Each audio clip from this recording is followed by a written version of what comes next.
इसलिए कि गंगू जवान है बुढ़े सरदार दी मौत के नाल नाल उदियां बुढ़ियां सोचां भी मर गई ने हुण जमाना साडा है। अस्सलाम वालेकुम नादरीन, मैं तारक सानी ते तुसीं वेख रहे हो मेरा YouTube channel Raibar entertainment plus. Black and white दौर की बड़ी ही जबरदस्त फिल्म लैके तुहाडी खिदमत विच हाज़र हो रहे हैं ते उस फिल्म का नाम है गंगू पुत्र मांदा। 26 नवंबर 1976 बरोज़ जुम्मा रिलीज़ होने वाली एक black and white Punjabi film. इस फिल्म का जो टाइटल रोल है अदाकार सुल्तान राई ने अदा किया है।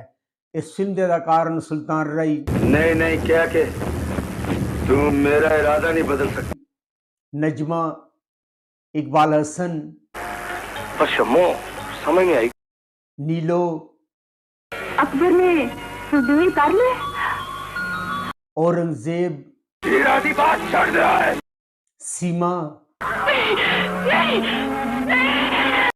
अदीब, मलूद है तेनू मेरे सवाल नाल कोई जग्गी मलक, अरे तेरा पुत्र तलीम खत्म करके आ रहा है चंगेजी, और शुरू हो गया अलादात मुनव्वर सईद, ओए जब बुलबुले कैसे आई गए शाहिदा, मैं आप ते नहीं साई मैनू कहना सी मेरे अलबेला देते हुए दुआ है भाई अल्लाह करके चौल ते खालिद सलीम मोटा।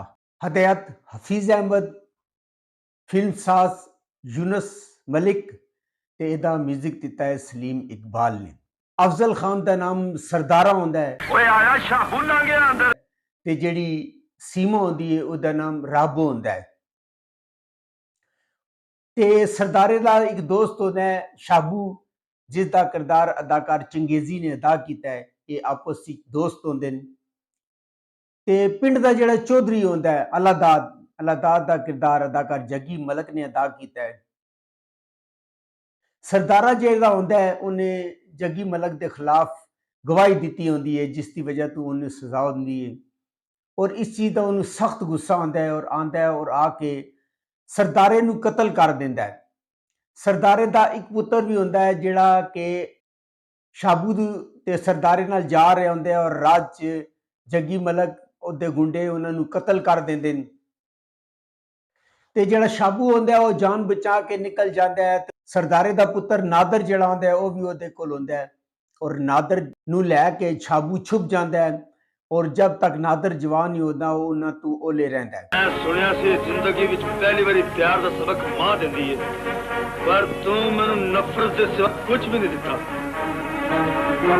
जे मैनू जदों सरदारा कतल हो जाता उसकी भैन पिंडी च रह जाती है ते जिहड़ा चौधरी अलादाद होंदा है वो ये करदा है कि उहदे दोस्त ते वो मिल के सीमा की इज्जत लुट लैंदे। जदों सीमा की इज्जत टुटी जाती है तो वह पिंड तों बाहर जाती और खुदकुशी करना चाहती है, खुदकुशी करती है, लेकिन खुदा का करना होता है कि वह बच जाती है, किनारे लग जाती है, एक नहर छाल मारती है। उतों अदीब गुजर रहा है। अदीब ने इस फिल्म के अंदर डाकू का किरदार अदा किया है। वो सीमा नूं चुक के अपने नाल लै जाता है और उन्होंने अपने नाल रख लैंदा, उन्होंने भैन बना लैंदा, जिस तरह हर फिल्म के अंदर होंदा है। सारी दास्तान उहदे कोल सुनदा है। खुदा का करना होता है कि जिहड़ी सीमा होंदी है उहदे घर एक बच्चा पैदा होता है। चूंकि जिहड़ा बच्चा होंदा है उहदा प्यो कोई नहीं होंदा ते सीमा नूं उहदा दुख होंदा है और पैदा होंदे ही ओह उहनूं मारना चाहती है, पर जिहड़ा अदीब आंदा है वह आके बचा लैंदा है और कहता है कि तू जुल्म क्यों कर रही है और अपना भांजा समझ के जिहड़े तमाम डाकू होंदे हैं उन्होंने अपना भांजा समझते हैं और उन्होंने अपने नाल पालते हैं। और इधर जिहड़ा नादर होंदा है वह जवान हो जाता है। नादर का किरदार अदाकार इकबाल हसन ने अदा किया है ते जिहड़ा गंगू का किरदार है वह अदाकार सुल्तान राई ने अदा किया है। हुण सुल्तान राई जिहड़ा होंदा है उहदे प्यो का कोई पता नहीं होंदा, वह बिन समझ लो कि शादी दे एक नाजायज बच्चा होंदा है और इस सीन के अंदर सुल्तान राय ने बड़ा ही शानदार काम किया है और पूरी जिंदगी जिहड़ी मां होंदी है वह गंगू कोलों नफरत करती है और उन्होंने हकारत की नज़र नाल देखती है क्योंकि उसका प्यो कोई नहीं होंदा। जिहड़ा सरदार होंदा है अदीब वो फोत हो जाता है तो उसके मरण तो बाद गंगू जिहड़ा होंदा है वो उस ग्रोह का सरदार बन जाता है। अच्छा, गंगू जिहड़ा होंदा है सरदार बनने के बाद उसकी आदत होंदी है कि वह नवां तो नवां शिकार करता है। वो औरतां का शौकीन होंदा है और नवें तो नवीं औरत चुक के लिआंदा और उन्हां दी इज्जतां नाल खेडदा है।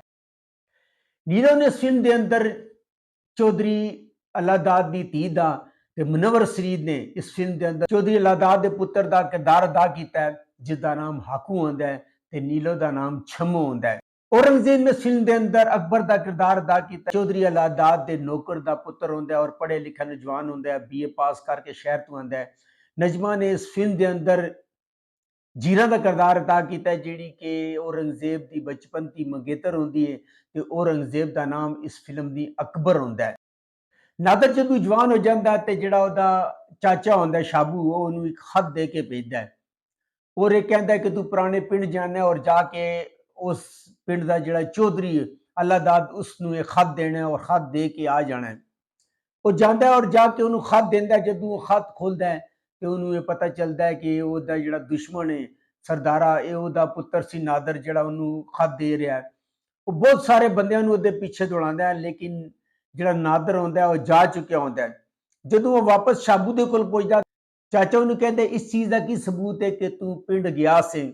ਨਾਦਰ ਨੂੰ ਗੁੱਸਾ ਆਉਂਦਾ ਉਹ ਜਾਂਦਾ ਔਰ ਕਹਿੰਦਾ ਕਿ ਚਾਚਾ ਮੈਂ ਹੁਣ ਜਾ ਕੇ ਚੌਧਰੀ ਦੀ ਪੱਗ ਲੈ ਕੇ ਆਵਾਂਗਾ। ਉਹ ਜਾਂਦਾ ਹਵੇਲੀ ਔਰ ਚੌਧਰੀ ਦੀ ਪੱਗ ਲੈਂਦਾ ਹੈ, ਲੇਕਿਨ ਉਸ ਦੌਰਾਨ ਹਮਲਾ ਹੋ ਜਾਂਦਾ ਹੈ ਔਰ ਹਮਲੇ ਦੇ ਦੌਰਾਨ ਉਹ ਜਾ ਕੇ ਛੰਮੋ ਨੀਲੋ ਦੇ ਕਮਰੇ ਛੁਪ ਜਾਂਦਾ ਹੈ ਔਰ ਨੀਲੋ ਉਹਨੂੰ ਉੱਥੋਂ ਬਚਾ ਲੈਂਦੀ ਔਰ ਚੌਧਰੀ ਦੇ ਆਉਣ ਤੋਂ ਪਹਿਲੇ ਉਹ ਫਰਾਰ ਹੋ ਜਾਂਦਾ ਹੈ। ਇਸ ਤਰ੍ਹਾਂ ਨੀਲੋ ਤੇ ਨਾਦਰ ਦੀ ਮੁਲਾਕਾਤ ਹੋ ਜਾਂਦੀ ਹੈ, ਇੱਕ ਦੂਜੇ ਨਾਲ ਜ਼ਾਹਿਰ ਗੱਲ ਹੈ ਮੁਲਾਕਾਤ ਹੁੰਦੀ ਹੈ ਤੇ ਫਿਰ ਪਿਆਰ ਵੀ ਹੋ ਜਾਂਦਾ ਹੈ। ਮੁਨੱਵਰ ਸਈਦ ਨੇ ਅਸਮੇ ਮਾਮੂਲ ਇਸ ਫਿਲਮ ਜਿਸ ਤਰ੍ਹਾਂ ਜਾਗੀਰਦਾਰ ਦੇ ਪੁੱਤਰ ਹੁੰਦੇ ਉਸ ਦਾ ਕਿਰਦਾਰ ਅਦਾ ਕੀਤਾ ਹੈ। ਉਹ ਜੀਰਾਂ ਦੀ ਇੱਜ਼ਤ ਲੁੱਟਣਾ ਚਾਹੁੰਦਾ ਹੈ। ਅਕਬਰ ਆ ਜਾਂਦਾ ਹੈ, ਅਕਬਰ ਆ ਕੇ ਉਹਨੂੰ ਗੋਲੀਆਂ ਮਾਰਦਾ ਹੈ। ਜਦੋਂ ਉਹ ਗੋਲੀਆਂ ਮਾਰਦਾ ਹੈ ਪੁਲਿਸ ਆਉਂਦੀ ਔਰ ਪੁਲਿਸ ਆ ਕੇ ਅਕਬਰ ਨੂੰ ਗ੍ਰਿਫਤਾਰ ਕਰਕੇ ਲੈ ਜਾਂਦੀ ਹੈ। ਜੀਰਾਂ ਤੇ ਅਕਬਰ ਦਾ ਪਿਓ ਜਿਹੜਾ ਹੁੰਦਾ ਉਹਨੂੰ ਮਿਲਣ ਜੇਲ੍ਹ ਜਾਂਦੇ ਨੇ ਔਰ ਵਾਪਸੀ ਤੇ ਜਿਹੜਾ ਡਾਕੂ ਆਉਂਦੇ ਨੇ ਉਹਦੇ ਪਿਓ ਨੂੰ ਕਤਲ ਕਰ ਦਿੰਦੇ ਨੇ। ਜੀਰਾਂ ਨੂੰ ਚੁੱਕ ਕੇ ਲੈ ਜਾਣਾ ਚਾਹੁੰਦੇ, ਲੇਕਿਨ ਇਕਬਾਲ ਹਸਨ ਆ ਜਾਂਦਾ ਹੈ, ਉਹਦੀ ਜਾਨ ਛੁਡਾਉਂਦਾ ਔਰ ਉਹਨੂੰ ਆਪਣੇ ਨਾਲ ਲੈ ਕੇ ਚਲਾ ਜਾਂਦਾ ਹੈ। ਔਰ ਹਰ ਫਿਲਮ ਦੀ ਤਰ੍ਹਾਂ ਇਸ ਫਿਲਮ ਦੀ ਕਾਮੇਡੀ ਪੋਰਸ਼ਨ ਹੁੰਦਾ ਹੈ ਔਰ ਕਾਮੇਡੀ ਪੋਰਸ਼ਨ ਵਾਸਤੇ ਅਲਬੇਲਾ, ਖਾਲਿਸ ਅਲੀ ਮੋਟਾ ਤੇ ਸ਼ਾਹਿਦਾ ਨੇ ਬੜਾ ਹੀ ਅੱਛਾ ਔਰ ਬੜਾ ਹੀ जानदार काम ਕੀਤਾ ਹੈ। ਔਰ ਅਲਬੇਲਾ ਨੇ ਖਾਸ ਤੌਰ ਤੇ ਬੜੀ ਅੱਛੀ ਐਕਟਿੰਗ ਕੀਤੀ ਹੈ ਔਰ ਉਹਦਾ ਨਾਮ ਸ਼ੀਦਾ ਹੁੰਦਾ ਹੈ ਔਰ ਖਾਲਿਸ ਅਲੀ ਮੋਟਾ ਜਿਹੜਾ ਹੁੰਦਾ ਉਸਦਾ ਨਾਮ ਦੁੱਲਾ ਹੁੰਦਾ ਹੈ। ਇਸ ਤਰ੍ਹਾਂ ਕਰਕੇ ਉਹਨਾਂ ਨੇ ਬੜਾ ਅੱਛਾ ਕਾਮੇਡੀ ਦਾ ਪੋਰਸ਼ਨ ਕੀਤਾ ਵੇ। ਔਰ ਨਾਦਰ ਦੀਆਂ ਜਦੋਂ ਕਾਰਵਾਈਆਂ ਵੱਧ ਜਾਂਦੀਆਂ ਤੇ ਚੌਧਰੀ ਚਾਲ ਚੱਲਦਾ ਹੈ ਔਰ ਪਿੰਡ ਵਿੱਚ ਐਲਾਨ ਕਰ ਦਿੰਦਾ ਹੈ ਕਿ ਜਿਹੜਾ ਰਾਤ ਨੂੰ ਮੇਰੀ ਕੋੜੀ ਖੁੱਲੇਗਾ ਮੈਂ ਆਪਣੀ ਧੀ ਛੰਮੋ ਦਾ ਰਿਸ਼ਤਾ ਉਸ ਨੂੰ ਦਿਆਂਗਾ।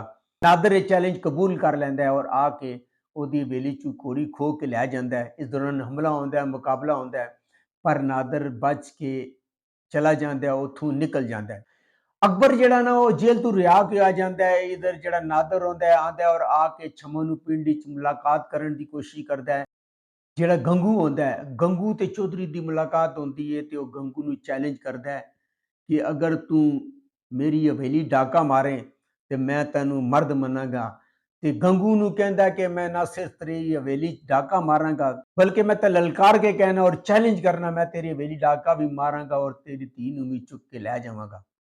ਔਰ ਜਦੋਂ ਉਹ ਪਿੰਡੀ ਡਾਕਾ ਮਾਰਨ ਵਾਸਤੇ ਆਂਦਾ, ਉਹਦੀ ਮਾਂ ਨੂੰ ਪਤਾ ਚੱਲਦਾ ਹੈ ਕਿ ਉਹ ਪਿੰਡੀ ਜਾ ਰਿਹਾ ਡਾਕਾ ਮਾਰਨ ਤੇ ਉਹ ਆਪਣੇ ਪੁੱਤਰ ਨੂੰ ਕਹਿੰਦੀ ਹੈ ਕਿ ਤੂੰ ਮੈਨੂੰ ਨਾਲ ਲੈ ਕੇ ਜਾਣਾ ਹੈ। ਉਹ ਜਾਂਦਾ ਡਾਕਾ ਮਾਰਦਾ ਔਰ ਚੌਧਰੀਆਂ ਦੇ ਸਾਰੇ ਬੰਦਿਆਂ ਨੂੰ ਜ਼ਖਮੀ ਕਰਦਾ ਔਰ ਉਹਦੀ ਧੀ ਨੂੰ ਚੁੱਕ ਕੇ ਲੈਣਾ ਚਾਹੁੰਦਾ ਹੈ, ਲੇਕਿਨ ਚੌਧਰੀ ਉਹਦੇ ਪੈਰ ਪਕੜ ਲੈਂਦਾ ਹੈ। ਉਹਦੀ ਧੀ ਨੂੰ ਲੈ ਆਂਦਾ ਹੈ ਤੇ ਜਦੋਂ ਉਹਨੂੰ ਪਤਾ ਚੱਲਦਾ ਚੌਧਰੀ ਨੂੰ ਕਿ ਉਹਦੀ ਮਾਂ ਵੀ ਨਾਲ ਹੈ, ਉਹ ਉਹਨੂੰ ਮਿੰਨਤਾਂ ਤਰਲੇ ਕਰਦਾ। ਜਦੋਂ ਉਹ ਨਕਾਬ ਉਤਾਰਦੀ ਹੈ ਤੇ ਉਹ ਪਛਾਣਦਾ ਹੈ ਕਿ ਇਹ ਤੇ ਰੱਬ ਹੋਵੇ ਤੇ ਉਹ ਦੱਸਦੀ ਹੈ ਕਿ ਮੈਂ ਉਹੀ ਰੱਬ ਹਾਂ ਜਿਹਦੀ ਇੱਜ਼ਤ ਤੋਂ ਖਰਾਬ ਕੀਤੀ ਸੀ। ਮਿੰਨਤਾਂ ਤਰਲੇ ਦੇ ਬਾਵਜੂਦ ਉਹਨੇ ਉਸ ਦੀ ਧੀ ਨੂੰ ਚੁੱਕ ਕੇ ਲਿਆ ਆਂਦੇ ਨੇ। ਪਰ ਜਦੋਂ ਗੰਗੂ ਉਹਦੀ ਇੱਜ਼ਤ ਦੀ ਤਰਫ ਵੱਧਦਾ ਹੈ, ਮਾਂ ਉਹਦੇ ਰਸਤੇ ਦੀ ਦੀਵਾਰ ਬਣ ਜਾਂਦੀ ਹੈ ਔਰ ਉਹਨੂੰ ਮਜਬੂਰ ਕਰਦੀ ਹੈ ਕਿ ਤੂੰ ਇਹਨੂੰ ਹੱਥ ਨਹੀਂ ਲਗਾਉਣਾ। ਗੰਗੂ ਚਲਾ ਜਾਂਦਾ ਹੈ। ਨਾਦਰ ਜਦੋਂ ਪਿੰਡ ਜਾਂਦਾ ਤੇ ਉਹਨੂੰ ਪਤਾ ਚੱਲਦਾ ਹੈ ਕਿ ਉਹਦੀ ਜਿਹੜੀ ਮੰਗ ਹੈ ਛੰਮੋ, ਉਹਨੂੰ ਗੰਗੂ ਚੁੱਕ ਕੇ ਲੈ ਗਿਆ, ਗੰਗੂ ਡਾਕੂ ਨੂੰ ਚੁੱਕ ਕੇ ਲੈ ਗਿਆ। ਉਹ ਉਹਦੀ ਤਲਾਸ਼ ਹੀ ਨਿਕਲਦਾ ਹੈ ਔਰ ਆਖਰਕਾਰ ਜਿਹੜੇ ਡਾਕੂ ਮਿਲ ਜਾਂਦੇ, ਡਾਕੂ ਉਹਨੂੰ ਘੇਰ ਕੇ ਗੰਗੂ ਦੇ ਕੋਲ ਲੈ ਜਾਂਦੇ। ਗੰਗੂ ਦੀ ਮਾਂ ਨੂੰ ਜਦੋਂ ਪਤਾ ਚੱਲਦਾ ਹੈ ਕਿ ਇਹ ਸਰਦਾਰੇ ਦਾ ਪੁੱਤਰ ਹੈ ਤੇ ਉਹਨੂੰ ਪਤਾ ਚੱਲ ਜਾਂਦਾ ਹੈ ਉਹਦਾ ਭਾਂਜਾ ਹੈ। ਉਹ ਛੰਮੋ ਨੂੰ ਉਹਦੇ ਨਾਲ ਭੇਜ ਦਿੰਦੀ ਹੈ। ਗੰਗੂ ਦੇ ਕੋਲ ਪੁੱਛਦਾ ਕਿ ਮਾਂ ਅਸਲ ਕਹਾਣੀ ਕੀ ਹੈ, ਤੂੰ ਮਾਂ ਮੈਨੂੰ ਦੱਸ। ਮਾਂ ਉਹਨੂੰ ਅਸਲ ਕਹਾਣੀ ਨਹੀਂ ਦੱਸਦੀ। ਨਾਦਰ ਜਿਹੜਾ ਹੁੰਦਾ ਹੈ ਉਹ ਹਵੇਲੀ ਲੈ ਕੇ ਆਉਂਦਾ ਹੈ। ਜਦੋਂ ਚੌਧਰੀ ਨੂੰ ਦੇਖਦਾ ਹੈ ਤੇ ਉਹਨੂੰ ਇੱਕ ਚਾਲ ਸੋਚਦਾ ਹੈ ਔਰ ਉਹਨੂੰ ਕਹਿੰਦਾ ਨਾਦਰ ਤੂੰ ਬਹੁਤ ਅੱਛਾ ਕੀਤਾ ਹੈ, ਅੱਜ ਤੋਂ ਬਾਅਦ ਛੰਮੋ ਤੇਰੀ ਮੰਗੇਤਰ ਹੈ ਔਰ ਮੈਂ ਤੇ ਉਸੇ ਦਿਨ ਉਸਨੂੰ ਤੇਰੇ ਨਾਂ ਲਗਾ ਦਿੱਤਾ ਸੀ ਜੇ ਤੂੰ ਉਹ ਹਵੇਲੀ 'ਚ ਘੋੜੀ ਲੈ ਕੇ ਗਿਆ ਸੀ ਔਰ ਉਹਦੀ ਚਾਲ ਹੁੰਦੀ, ਉਹ ਚਾਹੁੰਦਾ ਕਿ ਨਾਦਰ ਨੂੰ ਘੇਰਨਾ ਚਾਹੁੰਦਾ ਹੈ, ਔਰ ਇਸ ਚੱਕਰ ਨੂੰ ਘੇਰ ਲੈਂਦਾ, ਔਰ ਘੇਰ ਕੇ ਤਹਿਖਾਨੇ 'ਚ ਬੰਨ੍ਹ ਦਿੰਦਾ ਹੈ। ਅਕਬਰ ਜਦੋਂ ਆਉਂਦਾ, ਅਕਬਰ ਦੁੱਲੇ ਕੋਲੋਂ ਪੁੱਛਦਾ ਹੈ, ਤੈਨੂੰ ਕੋਈ ਨਾਦਰ ਦਾ ਪਤਾ ਹੈ? ਦੁੱਲਾ ਆਉਂਦਾ ਕਹਿੰਦਾ ਕਿ ਨੂਰਾਂ ਨੂੰ ਉਸਦਾ ਪਤਾ ਹੋਏਗਾ, ਨੂਰਾਂ ਜਿਹੜੀ ਉਹਦੀ ਮਸ਼ੂਕ ਹੁੰਦੀ ਹੈ। ਉਹ ਨੂਰਾਂ ਦੇ ਜ਼ਰੀਏ ਜਾਂਦੇ ਨੇ ਔਰ ਨਾਦਰ ਨੂੰ ਰਿਹਾਅ ਕਰਾ ਕੇ ਲੈ ਆਉਂਦੇ ਨੇ। ਔਰ ਇਸ ਦੌਰਾਨ ਜਿਹੜਾ ਗੰਗੂ ਹੁੰਦਾ ਹੈ, ਉਹ ਜਦੋਂ ਮਾਂ ਨੂੰ ਸਾਰੀ ਸਟੋਰੀ ਸੁਣਾਉਂਦੀ ਹੈ, ਗੁੱਸਾ ਆਉਂਦਾ ਹੈ, ਉਹ ਇੰਤਕਾਮ ਬਣ ਜਾਂਦਾ ਹੈ, ਔਰ ਇੰਤਕਾਮ ਬਣ ਕੇ ਪਿੰਡ 'ਤੇ ਹਮਲਾ ਕਰਦਾ ਹੈ, ਔਰ ਇਸ ਹਮਲੇ ਦੇ ਦੌਰਾਨ ਸਾਰਿਆਂ ਨੂੰ ਮਾਰ ਦਿੰਦਾ ਹੈ, ਔਰ ਖੁਦ ਵੀ ਗੋਲੀ ਦਾ ਨਿਸ਼ਾਨਾ ਬਣ ਜਾਂਦਾ ਹੈ। ਔਰ ਉੱਥੇ ਮਾਂ ਨੂੰ ਕਹਿੰਦੇ, ਗੰਗੂ ਅੱਜ ਤੱਕ ਮੈਂ ਤੇਰੇ ਨਾਲ ਨਫ਼ਰਤ ਕਰਦੀ ਰਹੀ ਹਾਂ, ਪਰ ਅੱਜ ਮੈਨੂੰ ਤੇਰੇ ਤੇ ਪਿਆਰ ਆ ਰਿਹਾ। ਤੇ ਗੰਗੂ ਕਹਿੰਦਾ, ਮਾਂ ਲੋਕਾਂ ਦੇ ਤੇ ਪਿਓ ਹੁੰਦੇ ਨੇ, ਪਰ ਸਿਰਫ ਗੰਗੂ ਜਿਹੜਾ ਹੈ ਉਹ ਪੁੱਤਰ ਮਾਂ ਦਾ ਹੀ ਹੈ। ਬੜੀ ਜ਼ਬਰਦਸਤ ਫਿਲਮ ਹੈ। ਇਹ ਫਿਲਮ YouTube ਤੇ ਮੌਜੂਦ ਹੈ, ਤੁਸੀਂ ਜਾ ਕੇ ਵੇਖ ਸਕਦੇ ਹੋ। ਅਗਰ ਤੁਹਾਨੂੰ ਮੇਰੀ ਮਾਲੂਮਾਤ ਅੱਛੀ ਲੱਗੀ ਹੋਵੇ, ਮੇਰੇ ਚੈਨਲ ਨੂੰ ਲਾਈਕ ਕਰੋ, ਸਬਸਕ੍ਰਾਈਬ ਕਰੋ ਤੇ ਸ਼ੇਅਰ ਕਰੋ। ਤੇ ਨੈਕਸਟ ਵੀਡੀਓ ਤੱਕ ਰੱਬ ਰਾਖਾ।